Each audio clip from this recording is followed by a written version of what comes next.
على الأعداء إذا قاتل غلب وإذا غنم انهب وإذا سئل وهب وإذا ضرب بالقدح فاز وسبق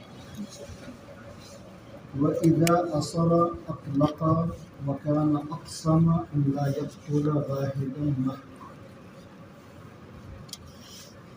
حاطم تعین. المعروف بالجود والسخاء، جو جود و سخا میں بہت زیادہ معروف و مشہور تھا. کان شاعرا مظفرا،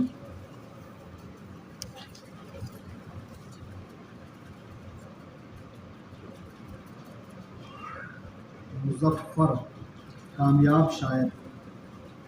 ایک کامیاب شاعر تھا جو اپنے دشمنوں پر غالب آنے والا تھا. مظفرا علی الاعداء، دشمنوں پر کامیاب شاعر. یعنی جب وہ دشمنوں کو زیر کرنے کا پہلے زمانوں میں دو طریقہ تھا. ایک طریقہ تو تلوار تھا اور دوسرا طریقہ زبان سے شاعری کے ذریعے دشمنوں کو نیست و نابود کیا جاتا تھا. رسول اللہ صلی اللہ علیہ وسلم نے فرمایا کہ کیا بات ہے جو لوگ اپنے جان و مال سے میرا دفاع کرتا ہے وہ اپنی زبان سے میرا دفاع کیوں نہیں کرتے. اس زمانے میں شعر و شاعری کی بڑی اہمیت تھی اور شاعری اس زمانے کی شاعری اور شعراء کا حال ایسے ہی تھا جیسے اس زمانے میں میڈیا کا حال ہے. میڈیا جس کو چاہے ہیرو بنا دے اور جس کو چاہے ولن بنا دے. ایک لمحے میں انسان ہیرو سے زیرو ہو جاتا ہے. اب دیکھو نا کہ خان سر والا معاملہ تھا کتنا مشہور و معروف تھا، لیکن میڈیا والے سے پنگا لے لیا اس نے اور اس کے بعد کیا ہوا. میڈیا کی طاقت ہے یہ. ایسے ہی عربوں کے زمانے میں، قدیم زمانے میں شعراء کی یہی اہمیت ہوا کرتی تھی. بڑے بڑے بادشاہ بھی ان سے ڈرا کرتے تھے شعراء سے. کیا بتا میرے ہجوم میں کوئی قصیدہ بھی لکھ دے پورے عالم عرب میں بدنام ہو جاؤں میں. اس کے خوب بھر بھر کے جو ہے تحفے تحائف شعراء کو دیے جاتے تھے. تو وہی شاعرا مظفرا علی الاعداء، دشمنوں پر غالب اور کامیاب شاعر تھا. حاتم تعین. جب وہ اذا قاتل غلبہ، اور ایسا بہادر تھا کہ جب بھی اس نے جنگ لڑی، قتال کیا، غالب رہا، اور جب مال غنیمت حاصل کیا انہبا تو اسے لٹا دیا. انہبا کا معنی لٹا دینا. نہبن کے معنی ہوتا ہے چھین لینا، ہے نا. نہبا ینہب کے معنی ہوتا ہے لوٹ لینا، چھین لینا، اور انہبا لٹا دیا. وَإِذَا سُئِلَ وَهَبَ، اور جب اس سے مانگا گیا، سوال کیا گیا تو اس نے عطا کیا. وَإِذَا ضَرَبَ بِالْقَدَاحِ، قدح کا معنی پیالہ بھی ہوتا ہے اور قدح کا معنی جوئے کا تیر بھی ہوتا ہے. پہلے زمانوں میں جوا کھیلتے تھے تو اس میں کئی تیروں میں ایک تیر ہوتا تھا جس میں پر بندھے ہوتے تھے. کوئی طریقہ رہا ہوگا جوا کھیلنے کا اس زمانے میں، اسی کو الضرب بالقدح کہا جاتا ہے، جوئے تیر کے ذریعے جوا کھیلنا. اذا ضرب بالقدح فاز و سبق، اور جب جوا کھیلتا تو کامیاب ہوتا. فازا کا معنی بھی ہوتا ہے کامیاب ہونا، سبقہ کا معنی ہوتا ہے سبقت لے جانا. اذا اثر اطلق، اور جب بھی کسی کو اس نے قید کیا تو اسے آزاد کر دیا. اطلق اطلاق کے معنی ہوتا ہے آزاد کر دینا. اس نے قسم کھا رکھی تھی، کانا اقسم، قسم کھا رکھی تھی، اللہ یقتل واحدا، مہ جو ہے پتوں کے معنی میں ہے. اس نے قسم کھا رکھی تھی کہ کبھی وہ کسی کو بھی قتل نہیں کرے گا. تو تو بڑا جود و سخا اور رحم دل انسان تھا۔ لما بلغہ الشعر، جب اس کے پاس یہ شعر پہنچا، وَأَعْلَمُ عِلْمَ حَقٍّ غَيْرَ ظَنٍّ وَتَقْوَى اللَّهِ مِنْ خَيْرِ الْعُتَادِ، میں اعلم علم حق، میں مکمل طور پر پورے یقین کے ساتھ یہ بات جانتا ہوں، غیر ظن، جس میں ظن اور گمان کی کوئی گنجائش نہیں۔ کیا بات جانتا ہوں؟ تقوی اللہ من خیر العتاد، کہ اللہ کا ڈر، اللہ کا خوف یہ سب سے بہترین تیاری ہے، سب سے بہترین ذات آخرت ہے۔ ٹھیک ہے، تقوی سب سے اچھی تیاری ہے۔ لحفظ المال خیر من بغاہ، بغا یبغی کے معنی ہوتا ہے طلب کرنا، چاہنا، تلاش کرنا۔ لحفظ المال، لام جو ہے نا یہ برائے تاکید ہے، مال کو محفوظ رکھنا، اسے تلاشنے اور بغیر زاد راہ کے ملک کے مختلف حصوں میں گردش کرنے سے، وہ توفن خیر من بغاہ، بغا کا معنی ہو تلاشنا، چاہنا، بغا یبغی قصد و ارادہ کرنا۔ تو مال کو حاصل کرنے یا مال کی طلب میں در در کی ٹھوکریں کھانے، سرگردہ رہنے اور اس کو مختلف جگہوں سے طلب کرنے سے زیادہ بہتر ہے کہ مال کی حفاظت کی جائے، یعنی مال کو اعتدال کے ساتھ خرچ کیا جائے۔ یہ نہ ہو کہ مال کو فضولیات میں اڑا دیا جائے، محتاج اور مفلس ہونے کے بعد دوبارہ پھر انسان مال کی تلاش میں در در کے ٹھوکریں کھائے۔ قلیل المال تصلحہ، تھوڑا مال، قلیل المال تھوڑا مال، تصلحہ جس کی تو اصلاح کرے، فیبقا تو وہ باقی رہنے والا ہے۔ مال اگر تھوڑا سا ہے اور تو اس کی اصلاح کر رہا ہے، یعنی اس کی حفاظت کر رہا ہے، اسے آفتوں سے بچا کے رکھتا ہے، تو فضول خرچیوں سے بچاتا ہے، تو وہ باقی رہنے والا ہے۔ ولا یبقى الکثیر مع الفساد، اور اگر ڈھیر سارا مال تمہارے پاس ہو اور تم نے غلط راستے اختیار کر لیے، فساد کا راستہ اختیار کر لیا، فلا یبقى الکثیر، تو ڈھیر سارا مال بھی باقی رہنے والا نہیں ہے۔ قال مالہ، ایک شاعر نے کہا ہے کسی کے بارے میں کہ مالہ حرض الناس علی البخل، اس کے مال نے لوگوں کو بخل کرنے پر آمادہ کر دیا۔ قطع اللہ لسانہ، یہ بددعا کے کلمات ہیں، نہ اللہ تعالیٰ اس کی زبان کو کاٹ دے۔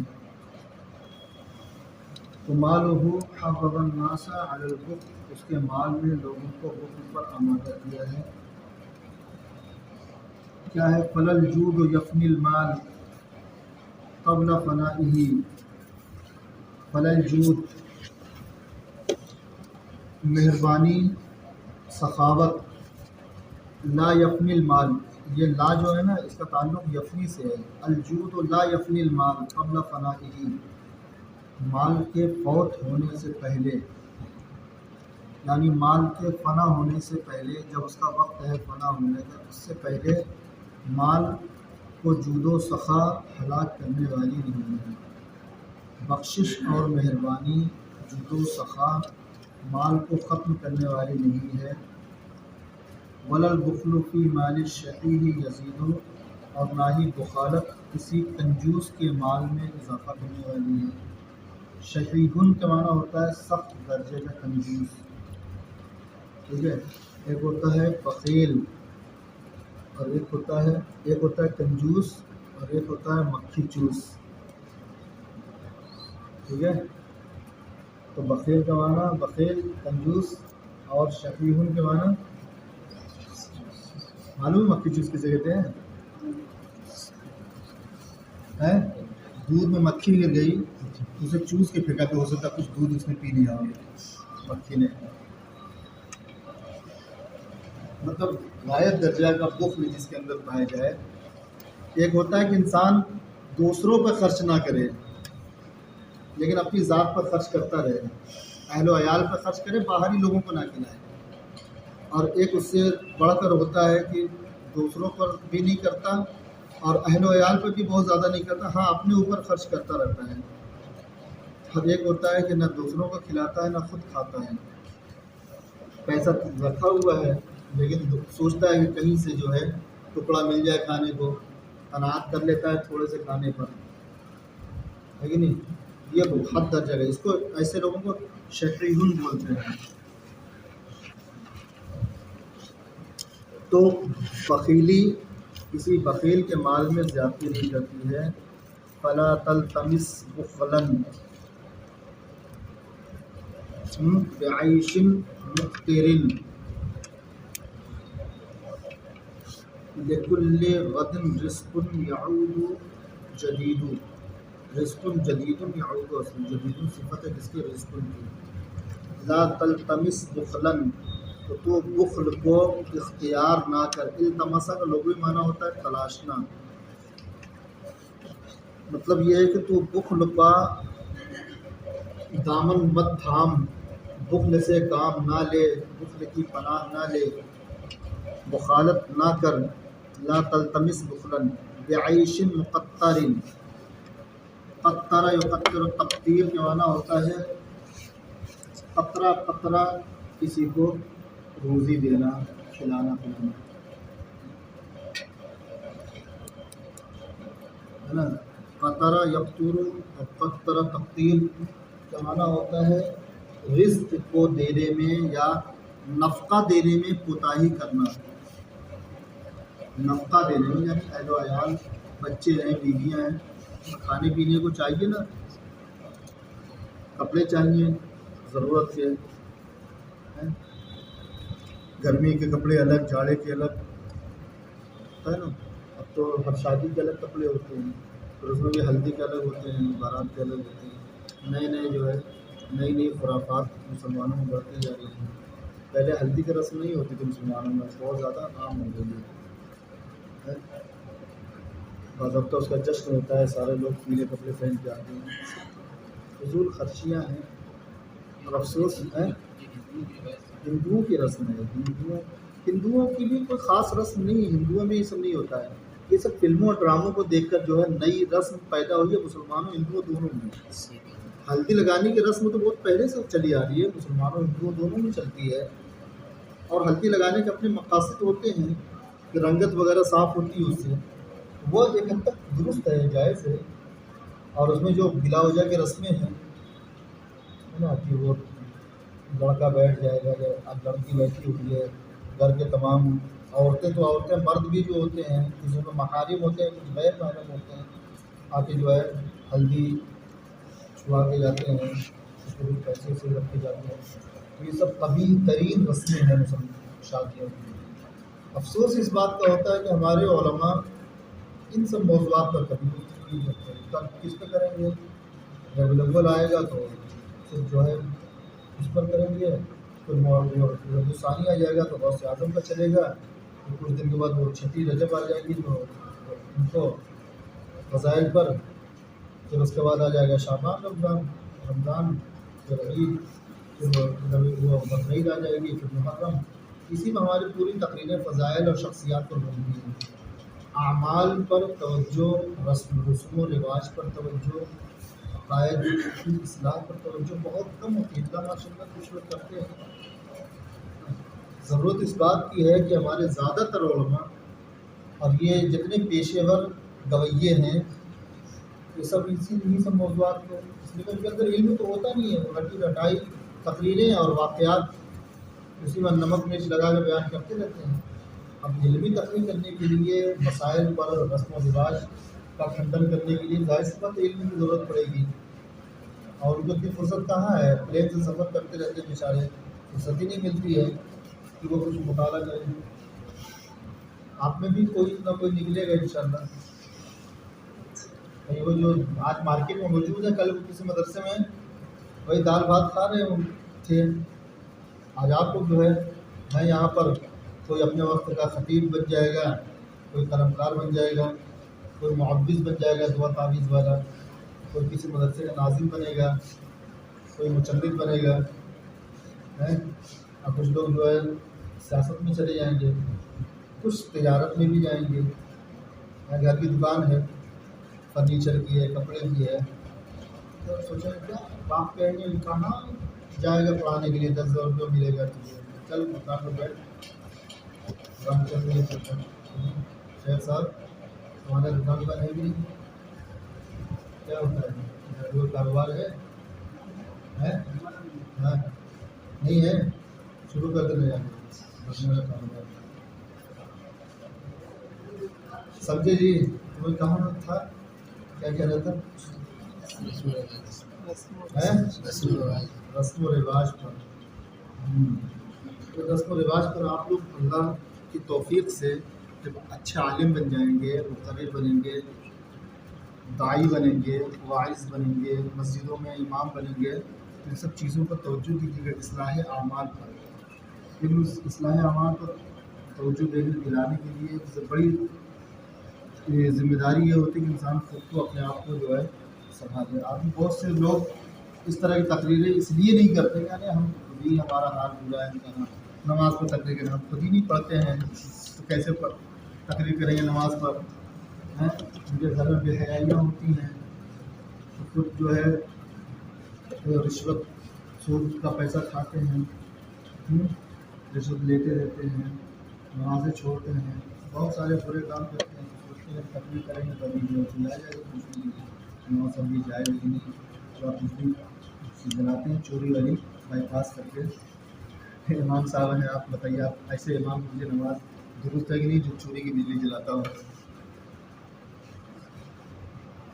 امت کی اصلاح کے لیے سب سے پہلے خود کی اصلاح ضروری ہے، اور یہ بہت جانگسل مرحلہ ہوتا ہے، لیکن اللہ اپنے بندوں کو ان میں سے ہی منتخب کر لیتا ہے، کچھ ایسے افراد کو جو دین کو فروغ دینے کے لیے سارے خواہشات کو ترک دیتے ہیں۔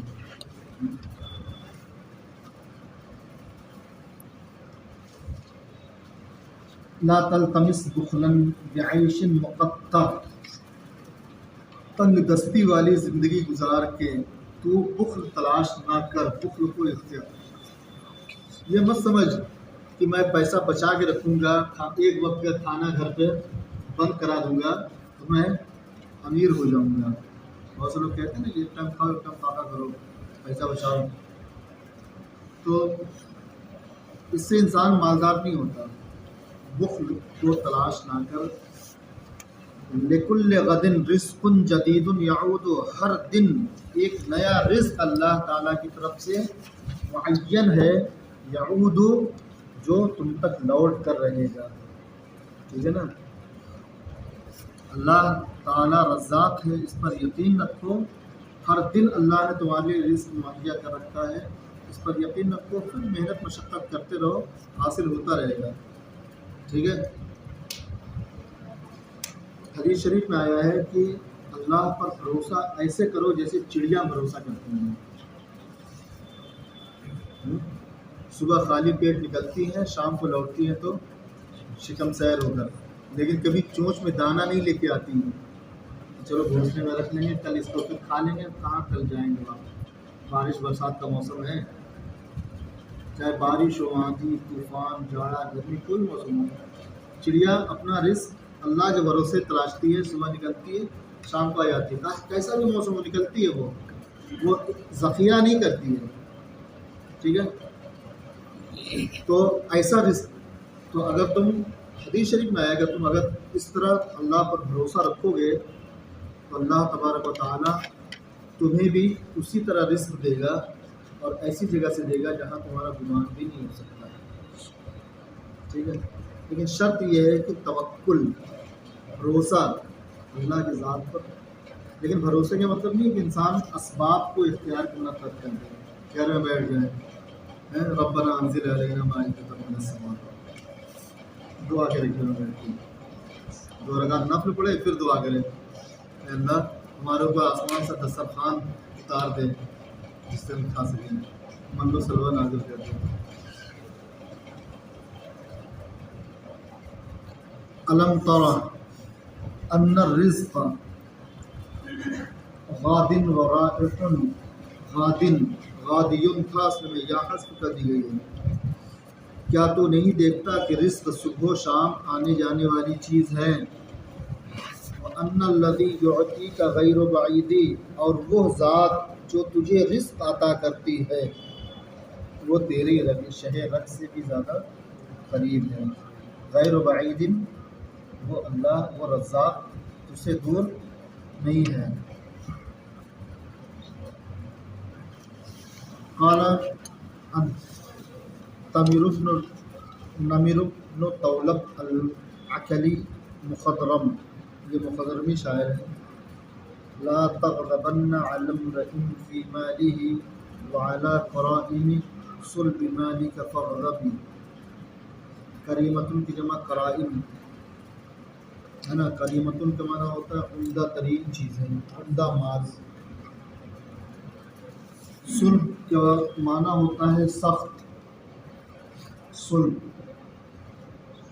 پیٹھ کو بھی جو ہے، پیٹھ میں ایک حصہ ہوتا ہے جو بہت زیادہ سخت ہوتا ہے، صلب اس کی جمع اسلاب آتی ہے۔ اور انسان کی افزائش نسل کا جو ناطقہ ہوتا ہے وہ بھی صلب میں ہی ہوتا ہے۔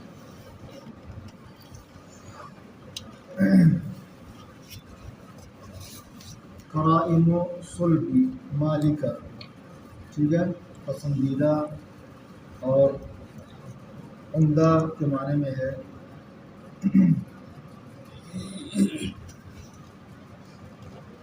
لا تغضبن، لا تغضبن علی امرئ فی مالہ، لا تغضبن پڑھو چاہے لا تغضبن نہ پڑھو، لا تغضبن علی امرئ فی مالہ، انہوں نے تاکید ہے نا، نہ نہیں کا ہے، تو ہرگز بھی کسی شخص پر اس کے مال کی وجہ سے غضبناک نہ ہو۔ وعلی کرائم صلب مالک فاغضب، اور اپنی مال کے عمدہ ترین حصے پر غضبناک ہو۔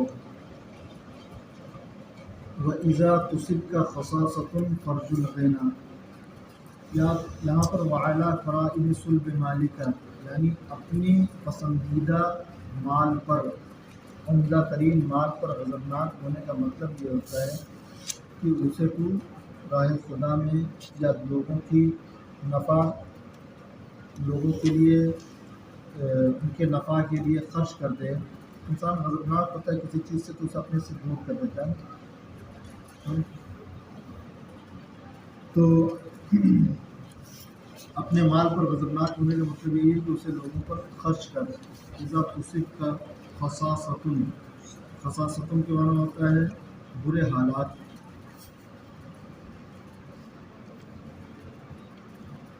اذا تصبک خصاصۃ، جب تجھے کوئی محتاجی، مفلسی، ناداری پہنچے، فارجو الغنیٰ، رجا یرجو واو کے ساتھ کا فعل امر ہے، اس لیے حرف علت کو حذف کر دیا گیا ہے۔ فارجو الغنیٰ، تم مالداری کی امید رکھ، غنا کی امید رکھ، استغنا کی امید رکھ۔ وَإِلَى الَّذِي يُعْطِي الرَّغَائِبِ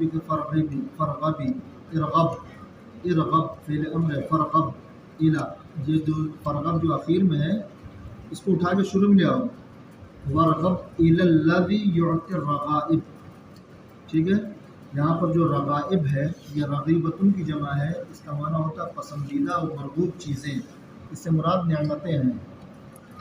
تو جب تجھے کوئی مصیبت پہنچے، جب تجھے محتاجی، مفلسی، ناداری پہنچے، تو اللہ کی ذات سے تو غنا کی امید رکھ، اور اس شخص، اس ذات کی طرف راغب ہو جا، فرغب الی الذی، اس ذات کی طرف راغب ہو جا، یعطی الرغائب، جو تمام نعمتوں کا عطا کرنے والا، تمام پسندیدہ چیزوں کو عطا کرنے والا ہے۔ چلیے یہیں تک